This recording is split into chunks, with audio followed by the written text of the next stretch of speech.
ನಮಸ್ಕಾರ ಫ್ರೆಂಡ್ಸ್. ನಮ್ಮ ಇವತ್ತಿನ ಜರ್ನಿ ಸ್ಟಾರ್ಟ್ ಆಗ್ತಾ ಇರೋದು ಕೊಟ್ಟಿಯೂರಿಗೆ.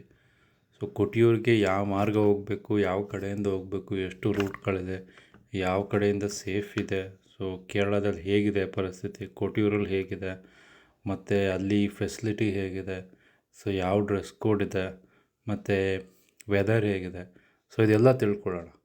ಫಸ್ಟಿಗೆ ನಾವು ಹೊರಟಿರೋದು ಮೈಸೂರಿಂದ. ಮೈಸೂರಿಂದ 3 ರೂಟ್ಗಳಿದೆ. ಒಂದು ನಮಗೆ ವಿರಾಜಪೇಟೆ ಮತ್ತು ಇರಿಟಿ ಮೇಲಿದೆ. ಅದು ಆ ಕಡೆಯಿಂದ ಮಂಗಳೂರು ಮತ್ತು ಮಡಿಕೇರಿಯಿಂದ ಬರೋರಿಗೆ ತುಂಬ ಹೆಲ್ಪ್ ಆಗುತ್ತೆ. ಆ ಕಡೆ ಬರೋರಿಗೆ ಅದು ಹತ್ತಿರ ಆಗುತ್ತೆ.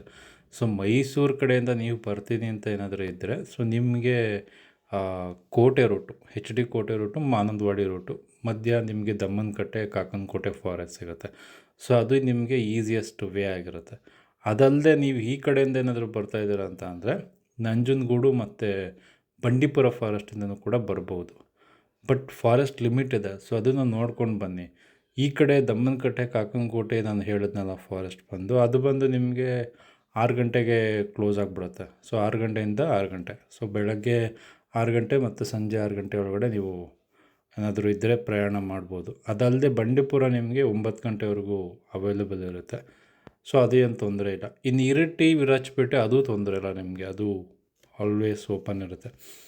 ಇದಲ್ಲದೆ ರೂಟ್ ನನಗೆ ಬೆಸ್ಟ್ ಅನಿಸಿದ್ದು, ನಮ್ಮ ಏರಿಯಾ ಮೈಸೂರಿಂದ ನನಗೆ ಆಗಿದ್ದಂತಂದರೆ ಮಾನಂದವಾಡಿ ಮತ್ತು ಎಚ್ ಡಿ ಕೋಟೆ ರೂಟು. ಅದು ನನಗೆ ಹತ್ರ ಆಗಿತ್ತು.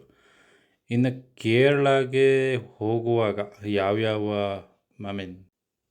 ಇನ್ನು ಕೊಟ್ಟಿಯೂರಿಗೆ ನೀವು ಹೋಗ್ತಾ ಇದ್ದೀರ ಅಂತ ಅಂದರೆ ಯಾವ್ಯಾವ ಕಡೆಯಿಂದ ಅಂದರೆ ನೀವು ಓನ್ ವೆಹಿಕಲಲ್ಲಿ ಹೋಗ್ಬೋದು. ಇಲ್ಲ ಅಂತ ಅಂದರೆ ನಿಮ್ಮ ಕಾರು ಮತ್ತು ಇಲ್ಲಾಂದರೆ ಪಬ್ಲಿಕ್ ಟ್ರಾನ್ಸ್ಪೋರ್ಟೇಷನ್ ಕೂಡ ಇದೆ. ಪಬ್ಲಿಕ್ ಟ್ರಾನ್ಸ್ಪೋರ್ಟೇಷನ್ ಬಂದು ನಿಮಗೆ ಕಣ್ಣೂರಿಗೆ ಹೋಗಿ ಇಲ್ಲಾಂದರೆ ವಯನಾಡಿಗೆ ಬಂದು ಬರ್ಬೋದು. ಆ ಥರನೂ ಕೂಡ ಮಾಡ್ಬೋದು. ಇಲ್ಲ ಮಾನಂದವಾಡಿಗೆ ಡೈರೆಕ್ಟ್ ಬಸ್ಗಳಿದೆ ಮೈಸೂರಿಂದ. ಅದು ಕೂಡ ನೀವು ಪ್ರಿಫರ್ ಮಾಡ್ಬೋದು. ಮತ್ತು ಕೊಟ್ಟಿಯೂರು ಯಾಕೆ ಇಷ್ಟು ಫೇಮಸ್ ಆಗಿದೆ, ಇದು ಕೊಟ್ಟಿಯೂರು ಬಂದು ಕಣ್ಣೂರಲ್ಲಿರೋದು. ಇದು ಕೆಲವರು ಕನ್ಫ್ಯೂಷನ್ ಮಾಡ್ಕೊಂಡಿದ್ದಾರೆ ವಯನಾಡಲ್ಲಿದೆ ಅಂತ. ಬಟ್ ಕೊಟ್ಟಿಯೂರು ಬಂದು ಕಣ್ಣೂರು ಡಿಸ್ಟ್ರಿಕ್ಟ್ ಸೇರುತ್ತೆ. ಕೊಟ್ಟಿಯೂರು ಯಾಕೆ ಇಷ್ಟು ಫೇಮಸ್ ಆಗಿದೆ, ಅಲ್ಲಿ ವಿಶೇಷತೆ ಏನು, ಅಲ್ಲಿ ಆರಾಧ್ಯ ದೈವ ಬಂದು ಶಿವ ಇರ್ತಾರೆ. ಏನಕ್ಕೆ ಈ ಥರ ಬಂತು ಅಲ್ಲಿಗೆ ಪ್ಲೇಸು ಮತ್ತು ಫೇಮಸ್ ಯಾಕಾಯಿತು ಅಂತ ಅಂದರೆ, ಪೌರಾಣಿಕ ಕಥೆ ಪ್ರಕಾರ ಅಲ್ಲಿನ ದಕ್ಷ ಮಹಾರಾಜ, ದಕ್ಷ ಪ್ರಜೆ ಏನಿರ್ತಾರೆ, ದಕ್ಷ ಪ್ರಜೆ ಬೇರೆ ಯಾರೂ ಅಲ್ಲ, ಬ್ರಹ್ಮನ ಮಗ. ಇವರಿಗೆ ಮಗಳಿರ್ತಾಳೆ, ದಕ್ಷ ಮಹಾರಾಜನಿಗೆ ಮಗಳಿರ್ತಾಳೆ. ಮಗಳು ಬಂದು ಸತೀದೇವಿ. ಸತೀದೇವಿ ಮತ್ತು ಶಿವ ಪಾರ್ವತಿ ಇಬ್ಬರು ಒಂದೇ ಇರ್ತಾರೆ. ಇದು ದಕ್ಷ ಮಹಾರಾಜರಿಗೆ ಇಷ್ಟ ಇರೋದಿಲ್ಲ. ಈ ಕಾರಣದಿಂದ ದಕ್ಷ ಮಹಾರಾಜ ಎಲ್ಲರಿಗೂ ಇನ್ವೈಟ್ ಮಾಡಿರ್ತಾರೆ ದಕ್ಷಯಾಗಕ್ಕೆ. ಆದರೆ ಶಿವ ಮತ್ತು ಸತೀದೇವಿಗೆ ಇನ್ವೈಟ್ ಮಾಡಿರೋದಿಲ್ಲ. ಆದರೂ ಕೂಡ ಸತೀದೇವಿ ದಕ್ಷಯಾಗನ ಅಟೆಂಡ್ ಮಾಡಬೇಕಂತ ಅಟೆಂಡ್ ಮಾಡಿದಾಗ ದಕ್ಷಯಾಗದಲ್ಲಿ ಶಿವನ್ನ ದಕ್ಷ ಮಹಾರಾಜ ನಿಂದಿಸ್ತಾರೆ. ಈ ಕಾರಣಕ್ಕಾಗಿ ಸತೀದೇವಿ ನೊಂದು ಅಲ್ಲಿನ ದಕ್ಷಯಾಗ ಬೆಂಕಿ ಏನಿರ್ತಲ್ಲ, ಬೆಂಕಿ ಕುಂಡಕ್ಕೆ ಹಾರಿಬಿಡ್ತಾರೆ. ಈ ವಿಷಯ ತಿಳಿದ ಶಿವ ಏನು ಮಾಡ್ತಾರೆ, ವೀರಭದ್ರ ಅವತಾರ ತಾಳಿ ಅಲ್ಲಿಗೆ ಬಂದು ದಕ್ಷ ಮಹಾರಾಜನ ಶಿರಶ್ಛೇದ ಮಾಡ್ತಾರೆ.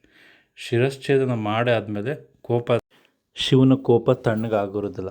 ಆವಾಗ ಎಲ್ಲ ದೇವತೆಗಳು ಸಮಾಧಾನ ಮಾಡಿ ಅಲ್ಲಿಗೆ ಅವರು ಸ್ವಯಂಭೂ ಲಿಂಗವಾಗಿ ಅಲ್ಲಿ ಅವರು ಪ್ರತಿಷ್ಠಾಪಿಸ್ತಾರೆ. ಇದು ಅಲ್ಲಿನ ಕೊಟ್ಟಿಯೂರಿನ ಪ್ರತೀತಿ ಮತ್ತು ಅಲ್ಲಿನ ಪೌರಾಣಿಕ ಕಥೆ. ಮತ್ತು ಇನ್ನು ಕೊಟ್ಟಿಯೂರಲ್ಲಿ ಏನೇನು ಪ್ರತೀತಿಗಳಿದೆ ಮತ್ತು ಅಲ್ಲಿನ ವಿಶೇಷತೆ ಏನು, ಮತ್ತು ದೇವಸ್ಥಾನದ ಡ್ರೆಸ್ ಕೋಡ್ ಏನಿರುತ್ತೆ, ಟೈಮಿಂಗ್ಸ್ ಏನಿದೆ. ಅಲ್ಲಿನ ಡ್ರೆಸ್ ಕೋಡ್ ಬಂದು ಎಲ್ಲರೂ ಕಂಪಲ್ಸರಿ ಪಂಚೆ ಧರಿಸಲೇಬೇಕು. ನಮ್ಮ ಧರ್ಮಸ್ಥಳ ಸುಬ್ರಹ್ಮಣ್ಯದಲ್ಲಿ ಹೇಗೆ ಮೇಲೆ ಪಂಚೆ ಮತ್ತು ಶರ್ಟ್ ಹೆಂಗೆ ಧರಿಸ್ತಿಲ್ವೋ, ಇಲ್ಲೂ ಕೂಡ ಅದೇ ಪ್ರತೀತಿ ಇದೆ. ಪಂಚೆ ಮತ್ತು ಕಂಪಲ್ಸರಿ ಇರುತ್ತೆ. ಯಾರನ್ನೂ ಕೂಡ ಪ್ಯಾಂಟ್ ಮತ್ತು ಆ ಥರ ಇರೋದನ್ನ ಅಲೋ ಮಾಡೋದಿಲ್ಲ.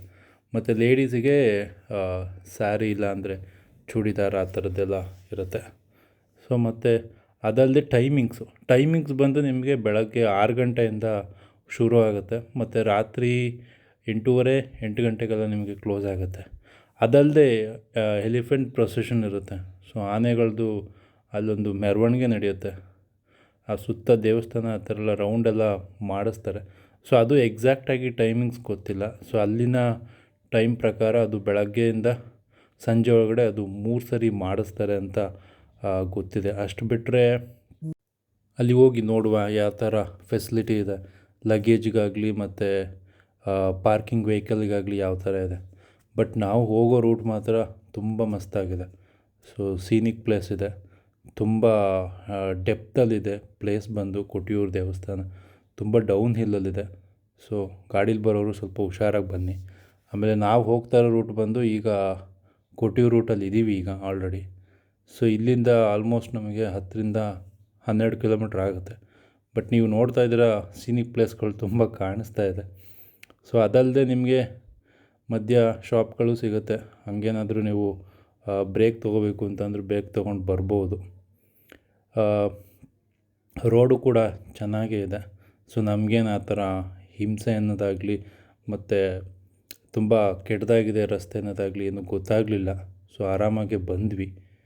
ಇನ್ನೇನು ಸ್ವಲ್ಪ ದೂರದಲ್ಲೇ ನಮಗೆ ಕೊಟ್ಟಿಯೂರು ದೇವಸ್ಥಾನ ಬರುತ್ತೆ.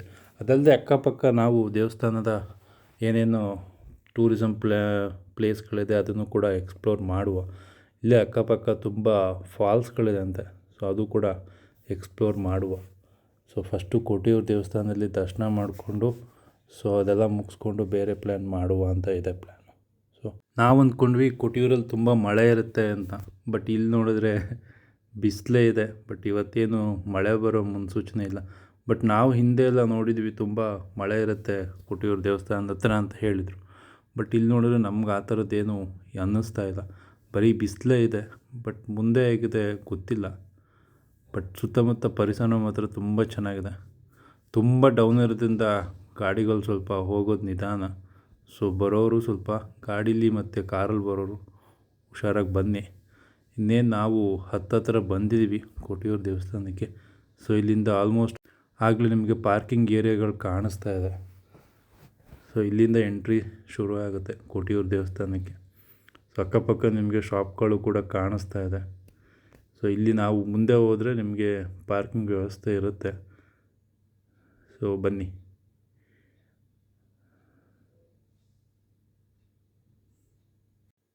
ನಾವಿನ್ನೂ ಒಳಗಡೆ ಹೋಗಬೇಕು ಪಾರ್ಕಿಂಗ್ ಪ್ಲೇಸಿಗೆ. ನಂದು 100 ಮೀಟ್ರ್ ಇದೆ. ನಾನು ಕೂಡ ಇಲ್ಲಿಗೆ ಇದೇ ಫಸ್ಟ್ ಟೈಮ್ ಬರ್ತಾ ಇರೋದು.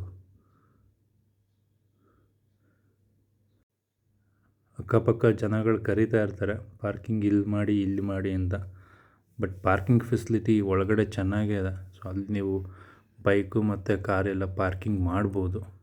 ಸೊ ನಾವೀಗ ಸದ್ಯಕ್ಕೆ ಇಬ್ಬರು ಬಂದಿದ್ದೀವಿ. ಸೊ ನಮ್ಮ ಮುಂದೆ ಹೋಗ್ತಾಯಿದ್ದಾರೆ ಅವರು ನಮ್ಮ ಫ್ರೆಂಡ್ಸು.